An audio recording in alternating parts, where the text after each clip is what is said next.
SWOT analysis. What if I told you every business guru talks about it, but they're doing it completely wrong?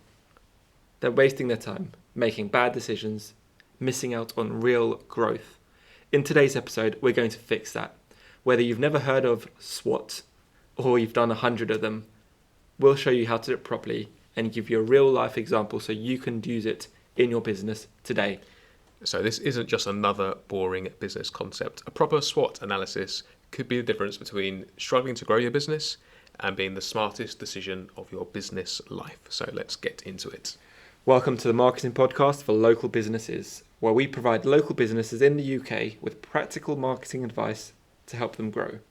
I'm Adam, founder of websitedesigners.london, one of the UK's top 1% of online marketing agencies helping businesses generate tens of millions of pounds. And my name's Josh. I'm the founder of ImproveMySearchRanking.com, a specialist SEO company based in South London. We've helped more than 400 businesses generate well over £200 million in sales. So today we're going to break down what on earth SWOT analysis is, how to do it properly, and why so many people get it wrong. Plus, we'll walk you through lots of real-world examples so you can apply it to your business. Amazing. So let's just start off with this. Before we even explain what SWOT is, let's talk about why it matters. The truth is, most businesses don't even take a step back to evaluate what's going on in their industry, in their business, to keep running, chasing sales, handling problems, and hoping for the best. So exactly. Without a SWOT, it's like driving without a map. You might feel busy, you might be doing lots of things, but are you actually moving in the right direction, growing your business? So here's where SWOT comes in.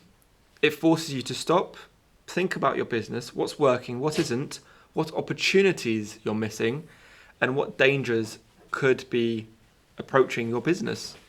And here's the scary part. A business could be doing really well today, but if they don't recognise threats in the industries or the weaknesses they have, they could collapse at any stage. And a classic example of that is Blockbuster. They were dominant in the rental business for years and years and years, but they ignored the threat of streaming and underestimated Netflix. Mm-hmm. And kids today probably don't even know of Blockbuster, unfortunately. Well, there we go. They didn't innovate fast enough, did they? And it's not just big companies. This applies to local businesses like yours too. So imagine you've got a high street coffee shop. If you don't recognise your strengths, you'll never be able to take advantage of those. If you don't know your weaknesses or ignore them, they'll eventually get and catch up with you. If you don't take advantage of the opportunities, your competitors will. And if you fail to prepare for threats, they'll blindside you. Exactly. So the best part is a proper SWOT analysis. It doesn't take long and it can literally save your business. So let's break it down. Okay, so what on earth is this SWOT that these guys are talking about? I hear you ask. So SWOT is an acronym. SWOT. It stands for strengths, weaknesses, opportunities, and threats. Now, I promise you, a lot of successful businesses, if not nearly all, will have heard of this acronym and will have used it in their business plan. In fact, it's one of the first things that's contained in a business plan. And it's essentially a simple but powerful framework to evaluate your business and make better decisions. It's almost like taking an X-ray of your business or looking underneath the hood and of your car to see what's working, what's not working, what could help you grow, what could bring your business down. And the whole purpose, the goal of doing a SWOT analysis is to take this information away and use it to improve your business and make better decisions. Amazing. So let's start off with the first two. These are all about looking internally within your company. Strengths and weaknesses. So they're things inside your business that you do have control over. You can change these things. And that's something as a bit of a Stoic philosopher, and I read a lot of Epictetus and Seneca and all these people. What they think about in their philosophy is, what can I control? And as a business owner, I think that's something that you really need to focus on. What can you control? You obviously can't control the uncontrollables. You can control what you have control over, and those things might be your location of your business, the staff that you employ, the product that you offer, the service that you offer, building a brand, the financial position of your company. These are all things these are all potential strengths. Absolutely, absolutely. So think about it, just on that strengths point. You're a coffee shop, and let's say you ask 100 people what your strengths are. What would they say? Is it they're super, super friendly when they serve me, the coffee is deliciously, tastes great, it's strong, just how I like it, and they use nice, fresh, organic milk. And they have a wide selection of milks as well for my kids who are intolerant or fussy. Those are your strengths. Those are examples of strengths. Now on the flip side, weaknesses. These are things that could be holding you back. Again, you are in control of these. So for example, maybe you're too reliant on one big client. So let's say you're the coffee shop and you've got a milk supplier. Let's say they're very unreliable in delivering you the milk. And sometimes you don't get the milk delivery, so you cannot serve your coffee. I mean, that's pretty fundamental, and hopefully you'd have picked up on that without having to do this SWOT analysis. But it's just a significantly, obvious example of a potential weakness. But being able to address and just stop, think about, get a pen and paper and write down your weaknesses, it allows you to really assess things that could potentially go wrong and maybe mitigate those risks. So being too reliant on the supplier or the client, your website's being outdated and doesn't convert leads. So let's say you're tracking a load of traffic, doing lots of great advertising, lots of great SEO, some pay-per-click, spending thousands and diverting people to your website in order to get the phone ringing and get the leads. But people go on your website and they can't even find how to contact you. Again, so your website's outdated, doesn't convert leads. That's an example of a weakness that you can change, i.e. hire one of us and we can help you. Or hire another SEO or web designer. You could have high overhead costs. Let's say you don't have a marketing strategy. So look, these are examples of weaknesses that allow it to become a reality, and therefore, the first step in taking action is realizing the situation you're in. By writing these things down and by being honest about your business, it'll help you make that step to overcome these weaknesses. Perfect. So we've covered the strengths and weaknesses. Now we're moving on to the opportunities and threats. Obviously, opportunities can help your business grow.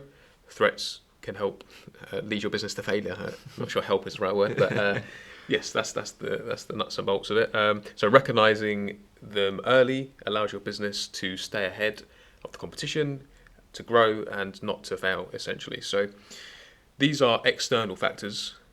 Opportunities and threats you don't have full control over. So these are things that are happening outside of your business and they can affect your success. Amazing. So let's start off with opportunities. So what opportunities outside of your individual specific business are there? So let's use the same example of being a coffee shop on the high streets. Let's say Starbucks just shut down that are also located on your street. Can you take advantage of that? Great. Are you able to, do you have capacity to take on their customers, the people that want coffee and maybe a pastry or something savoury to eat? Do you have capacity to take them on? So it's an opportunity that one of your competitors are closing down. Can you take advantage of? Do you have the capacity? Do you need to hire additional staff? Do you need a new coffee machine to be able to make the amount of coffee and the speed of coffee that you need to make? Do you do your customers know that you're also on the high street so they can come to you? Maybe do you want to put a sign out or take an ad out in the local newspaper to just raise that awareness? So that's specific examples of opportunities based on one event that you could take advantage of. And honestly, I don't have that written down. I just thought of that off the top of my head. So if I can think of that, I'm sure if it's your own business that you know better, you can think of those a lot more of those examples. Just a few more other examples. So let's say there's a growing trend that benefits your industry, new technology that can help you scale faster, What if your competitor is struggling, meaning you can steal the market share? Those are other kind of more generic examples. So those are a load of great opportunities and potential opportunities. Threats, on the other hand, are obviously things that can damage your business. These things could be maybe in the opposite direction of Adam's example. If you own a coffee shop on a high street and then Starbucks comes to your high street, or another competitor with lower prices, that's an obvious threat against your business.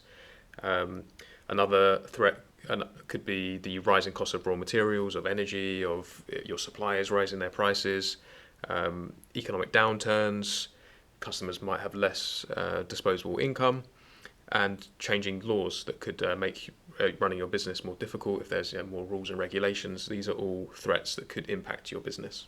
Absolutely. That was a great example there of the coffee shop, but let's think of another example, COVID. If there's some sort of lockdown, have you got a business continuity plan, or what big businesses call BCPs? Have you got worst case scenario in case there is a threat to your business where you cannot open your doors? Perhaps do you have some sort of subscription service that you can sell your coffee to, the coffee beans to, and an accompanying machine that you can sell your sell to keep that revenue flowing? So just having these having these little thoughts and this little brainstorming ideas will help you again mitigate or eliminate risks of these external threats, things that you might not be able to control but you can plan for and therefore limit the impact of. So how can you use a SWOT analysis to grow your business? As Adam just said, you need to actually review this. You need to undertake this analysis and actually take action on it. So you need to look at what are your strengths. Can you focus on those more? Are there any weaknesses that you've discovered? How can you fix those weaknesses? Have you identified any opportunities that you can take advantage of? And what are the threats that you could potentially face? What can you do to mitigate those threats? So simply put, the biggest mistake people make is they actually don't do the SWOT analysis, or they do one and they don't take any action on it. Absolutely. Look, it takes 10 minutes, 15 minutes. You could do it you could think about it, whilst you're driving, and obviously maybe that was a bad example. Don't do that in driving in case you can't concentrate or multitask. But look, it's a very simple and easy thing to do. All you need is a pen and paper. If we think about the bakery example, if you see you've got a big strength is customer loyalty, maybe, and a new kind of bakery chain is a threat, create a little loyalty scheme to keep customers coming back instead of switching. It's my final nugget there. But either way, look, do a SWOT analysis for your business this week. Create an action plan based on your findings. Yeah, that's your homework for this week. Go away, do your SWOT analysis, and come back next week.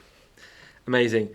Thanks. That's it for today's episode. If you found it useful, please do share it with another business owner. Leave us a review, and we will see you next time on the Marketing Podcast for Local Businesses.